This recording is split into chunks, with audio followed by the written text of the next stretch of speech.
My name is Martha. My brother Lazarus died and lay dead in a tomb for 4 days. Jesus had been to our home many times. Jesus and Lazarus were friends. I'd sent word to him telling him of Lazarus' illness. He was in Perea, a few days' journey from Bethany. He had healed a blind man on the Sabbath, further irritating the Sanhedrin, and there was talk of stoning Jesus. His disciples warned him against traveling into Judea at this time, and yet he ignored their warnings and traveled on into Jerusalem for the Passover. Along the way, he stopped in Bethany. I'd heard that he was coming to us, and I met him outside the city gates to tell him of Lazarus' death. And Christ asked me if I believed in the immortality of the soul. I recited the creed that I believed my brother would rise again in the resurrection of the last day, and yet, do you realize how pitifully incompetent words are at expressing grief? Phrases such as the immortality of the soul seem to be minimized by the sudden size of a dead body. Oh, I believed in all my religion taught me, and yet, as I said those words that we murmur hopefully in our sorrow, they seem to have no relationship to my dead brother. Oh, Jesus, if you'd only been here, he wouldn't have died.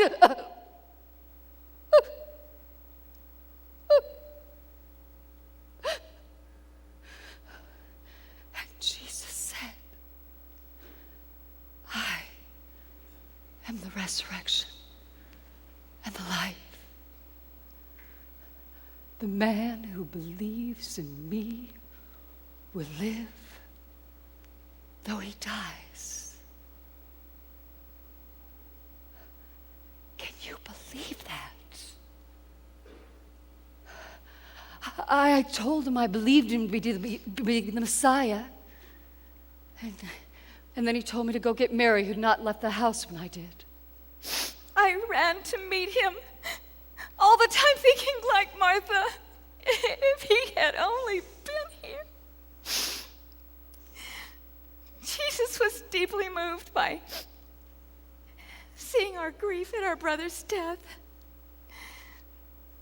I took him to the tomb, and as we walked, there was a crowd all around us, and I'm always amazed at the crowds that death collects.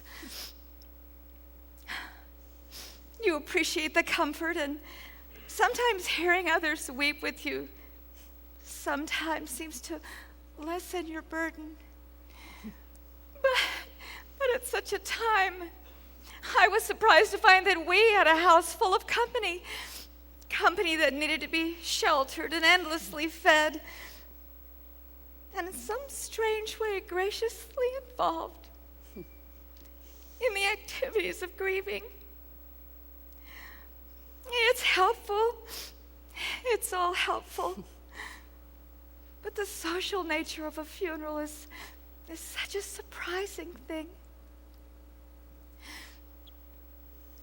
As we walked to the cemetery, I was so relieved to feel that there need be no conversation with Christ of other things.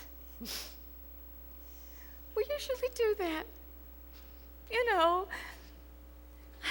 as if it were not polite to mention death in a cemetery. Jesus was never like that. He was a realist. He dismissed nothing that was, and he offered nothing that could not be. As we got to the cemetery, he said for us to open it. Take away the stone, he said. I reminded him that the body had been in the grave for several days and had already begun to decompose. Lazarus had been dead for 4 days. No one wanted to see him as he was now. The spices and the ointments wouldn't cover the stench of his rotting flesh. There was no reason to reveal the corpse. And yet, he insisted, and the stone was rolled away. I hid my eyes, and even the women around me shuddered and turned aside. Professional mourners did not expect to view a dead body after 4 days.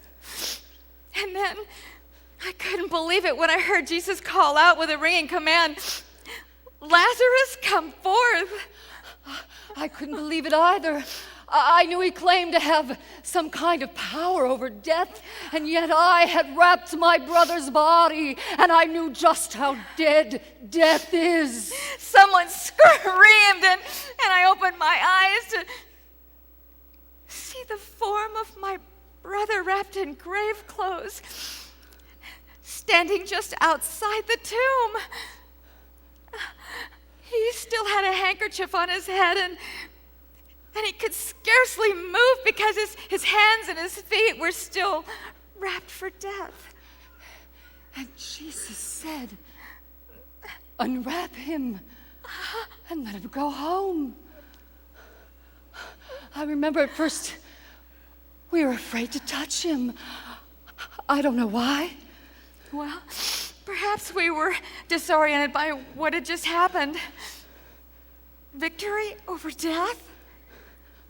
What would it be like living in a day when death gave back its victim? The crowds went wild. We could barely get him home for people calling out to him and wanting to touch him. He seemed perfectly at ease, as though the whole experience were well within his realm of understanding. I must say, he handled his sudden notoriety very well. Fame was not a burden to him. In fact, I think he rather liked it.